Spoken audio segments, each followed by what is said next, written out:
নমস্কার বন্ধুরা, আমি মিঠু দাস বৈরাগ্য রান্নাঘরে আপনাদের সকলকে সুস্বাগত।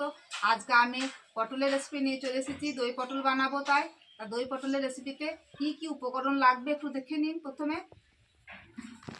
এখানে নিয়েছি সর্ষের তেলেই আমি রান্নাটা করব। আর নিচে লবণ, হলুদ, আদা, জিরে, ধনে, লঙ্কা আমি বেটে নিয়েছি।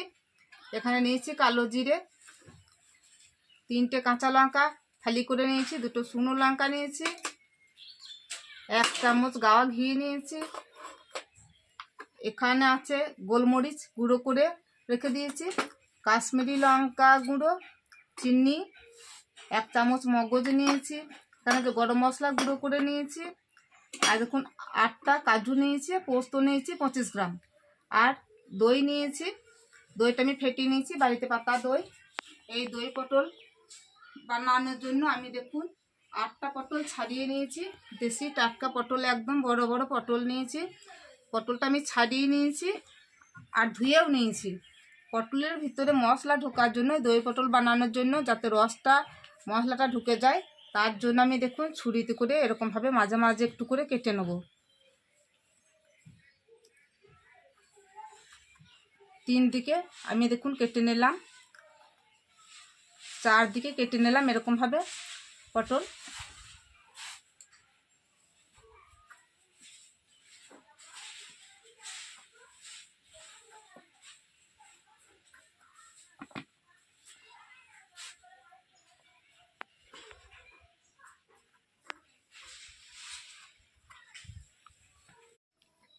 এবার আমি মগজ, 1 চামচ মগজ, আর কাজু, আর এই 25 গ্রাম পোস্ত আমি সব একসঙ্গেই বেটে নেব।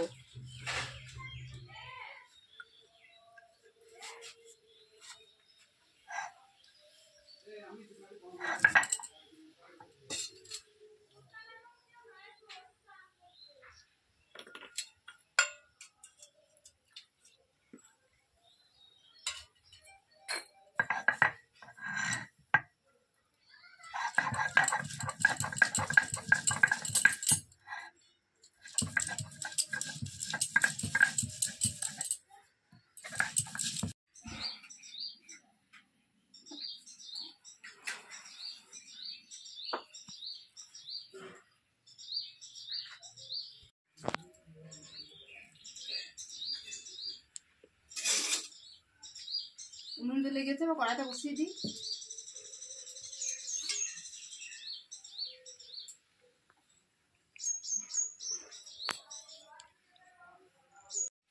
কড়াই বসিয়ে দিয়েছি, এবার কড়াই সরষের তেল দিয়ে দিই।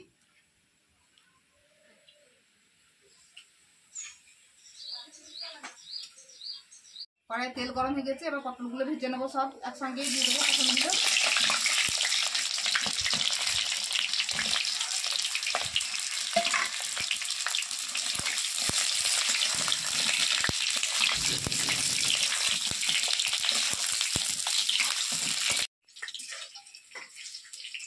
পটলগুলো দেখুন লাল করে কষতে নিয়েছি, এবার তুলে নেবো।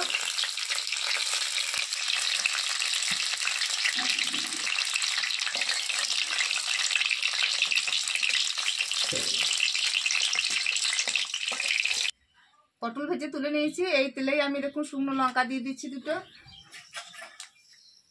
আর কালো জিরে ফোড়ন দিচ্ছি।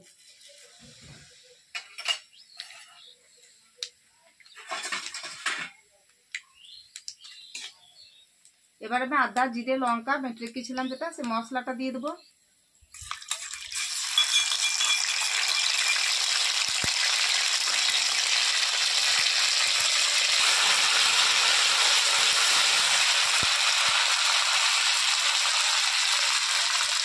দিয়ে দিচ্ছি হলুদ, 1 চামচ ছোটো চামচ দিয়ে দিলাম।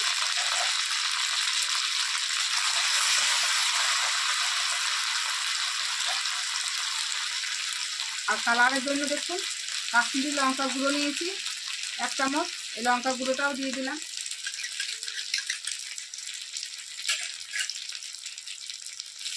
ভালো করে মশলাটা ভেজে নেবো। এবার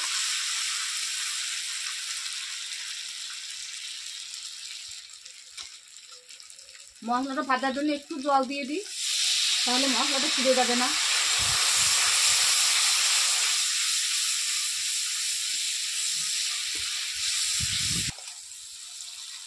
মশলাটা ভাজা হয়ে গেছে, তেল ছেড়ে দিয়েছে। এবার আমি কাজু পোস্ত মগজ যেটা বেটে রেখেছিলাম এটা দিয়ে দেবো।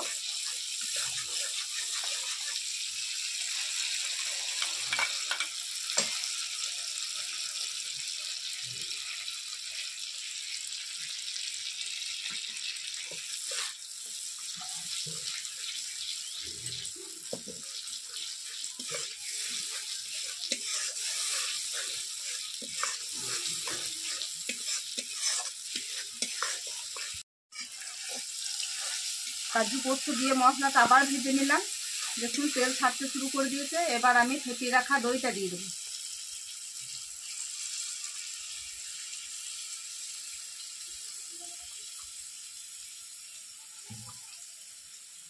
আটটা পটল আমি 100 গ্রাম দই দিয়েছি।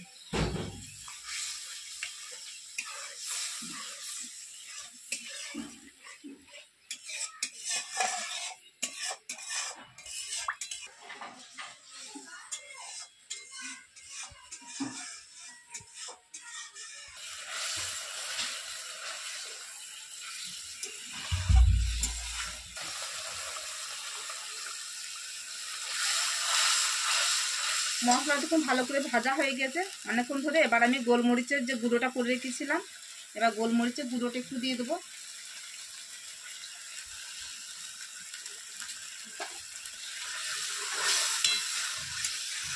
আর আমি যে পটলগুলো কষে নিয়েছি, পটলে কিন্তু লবণ হলুদ কিছুই মাখায় নাই, শুধু পটলই ভেজে নিয়েছি। দেখলেন আপনারা ভালো করে, আপনারা লবণ হলুদ মাখিয়েও কষে নিতে পারেন পটলগুলোকে। এবার আমি পটলটা দিয়ে দেবো এখানে। তার আগে আমি একটু চিনি দিয়ে দিই। যে কোনো রান্নাতে একটু চিনি দিলে স্বাদ ভালো হয়। ছোটো চামচের হাফ চামচ আমি চিনি নিয়েছি, চিনিটা দিয়ে দিলাম।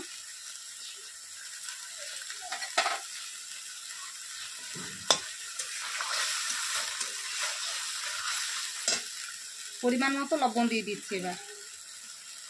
আর এই দইটা দেওয়ার পর খুব জোরে উনুনে জাল দেবেন না, দইটা তাহলে ফেটে যাবে। হালকা হালকা আঁচে দেখুন আমি মশলাটা ভেজে নিলাম, পুরো মশলাটা। এবার পরিমাণ মতো লবণ দিয়ে দিচ্ছি।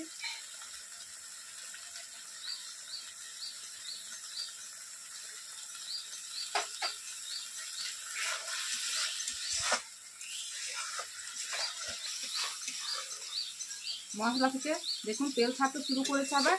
এবার আমি পটলটা দেবো। তার পটলটা দেওয়ার আগে একটু আমি জল দিয়ে দেবো, কারণ এই দই পটলটা আমি একটু গ্রেভিটা রস রস রাখবো। তাই আপনারা যদি গায়ে লাগা লাগা করেন তাহলে আর জল দেবেন না। আমি একটু জল দিলাম।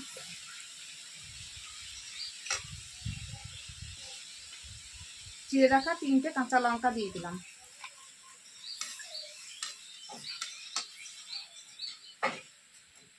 ভেজে রাখা পটলগুলো দিয়ে দিলাম। এবার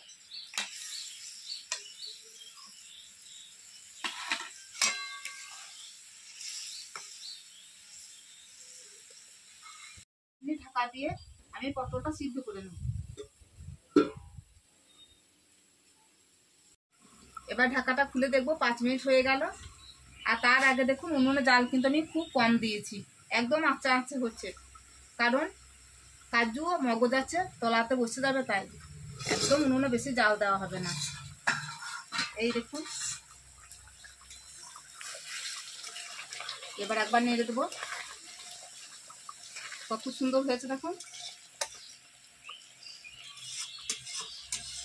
আমি এরকমই গ্রেভিটা চেয়েছিলাম, একদম গায়ে লাগা লাগা করবো না, একটু যেন গ্রেভিটা থাকে রস রস। তাই আমি এবার নামিয়ে নেবো পটলটা। এবার আমি একটু গরম মশলা দিয়ে দেবো।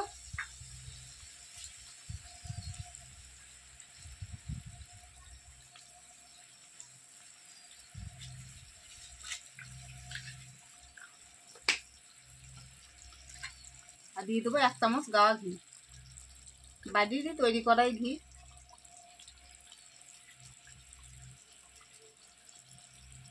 এবার হয়ে গেল দই পটল বানানো। একটু যে গ্রেভিটা আমি রেখেছি, এই যে গরম ভাতে রুটিতে বা ফ্রাইড রাইস যাই খান না কেন খুব সুন্দর খেতে লাগবে। তাই আমি একটু গ্রেভি রেখে দিলাম। এরকমভাবে আপনারা বাড়িতে খেয়ে দেখবেন দই পটল, তারপর আমাকে কমেন্ট করে জানাবেন আপনাদের কেমন লাগলো।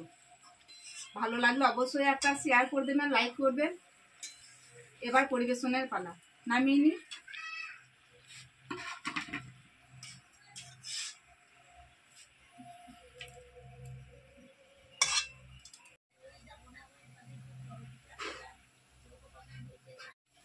দই পটল একদম তৈরি। এবার পরিবেশনের জন্য আমি একটু নারকেল কোড়া এখানে ছড়িয়ে দিচ্ছি। এটাতে দেখতেও ভালো লাগবে আর খেতেও খুব ভালো লাগবে।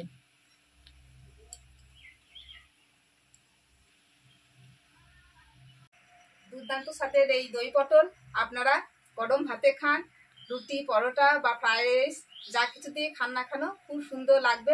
তা আপনারা এই দই পটল বাড়িতে বানিয়ে খেয়ে আমাকে কমেন্ট করে জানান আপনাদের কেমন লাগলো। ভালো লাগলে অবশ্যই একটা লাইক শেয়ার করে দেবেন। আর যারা এই নতুন ভিডিও দেখছেন, নতুন বন্ধুরা অবশ্যই একটা সাবস্ক্রাইব করবেন। আর পুরনো বন্ধুদের পাশে থাকার জন্য ধন্যবাদ। আবার নতুন রেসিপিতে দেখা হবে।